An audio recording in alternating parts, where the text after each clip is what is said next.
Hello everyone. If this looks familiar, it should, because I did share this with you either yesterday or the day before. But I wanted to bring this up again because it fits well with the rest of the news today. It's sort of one of the pieces of the puzzle when it comes to describing the situation in Ukraine and particularly describing what is happening in Russia.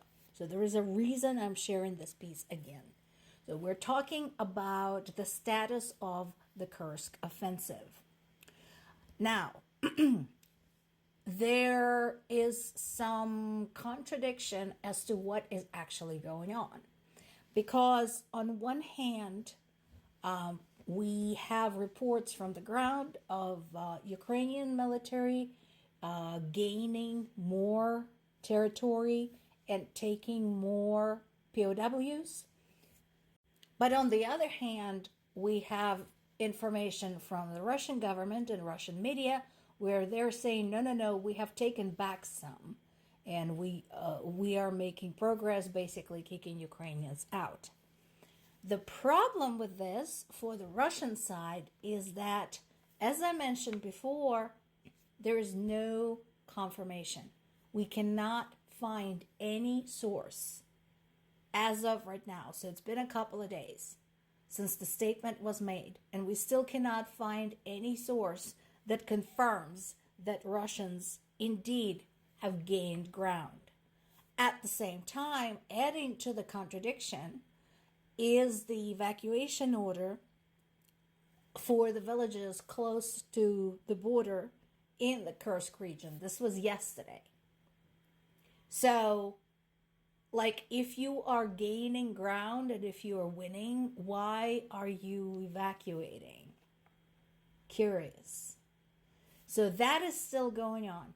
Now, what we're going to do is take this piece of news and then start building on it and adding to it, again, what is happening on the Russian side and on the side of Russia's allies. There is also this. So what is up with that? Russian army is already one of the biggest in the world. And Putin had just demanded to add 180,000 more to expand it to 1.5 million people. For comparison,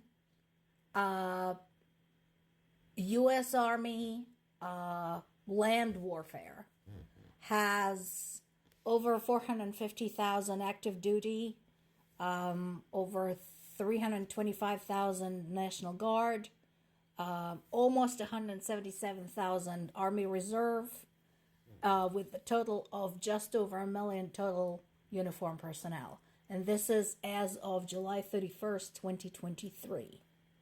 There's also over 300,000 civilian personnel and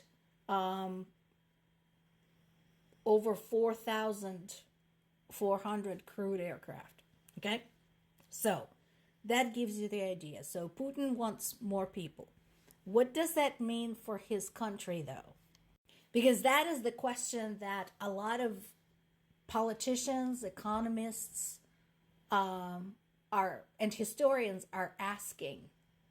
He keeps pulling and pulling and pulling and pulling and pulling people of specific age, usually men, although there are some female soldiers in the Russian army, and throwing them at Ukraine. This can't help but have economic impacts because these people are being pulled out of the job market, they're being pulled out of the education market, they're being pulled out of the research market. So all of the areas currently of Russian industry are basically on pause or chugging along at half speed because we keep throwing bodies at the Ukrainian front. It is no secret that this reaction, this latest demand for more soldiers is the result of Ukraine's foray into the Kursk region. So, that said, doesn't mean that he actually has a good strategy. And we talked about this. We talked about Russia's basically only strategy being relying on the weather challenges and the number of people they can throw in. And this is what they continue doing. To add to this another piece, talking about how many bodies can he keep throwing at the front lines.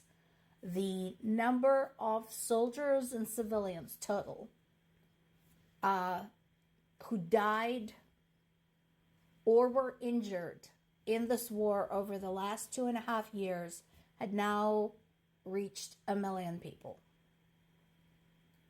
And I know there's some people who are going to say, well, so big deal, 50 times as many died in World War II.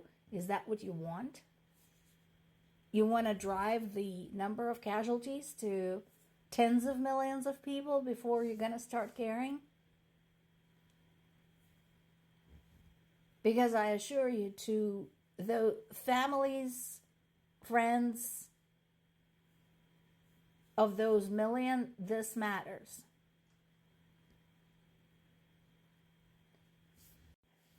As a reminder, on 9/11, 2,977 victims perished, and U.S. started a war.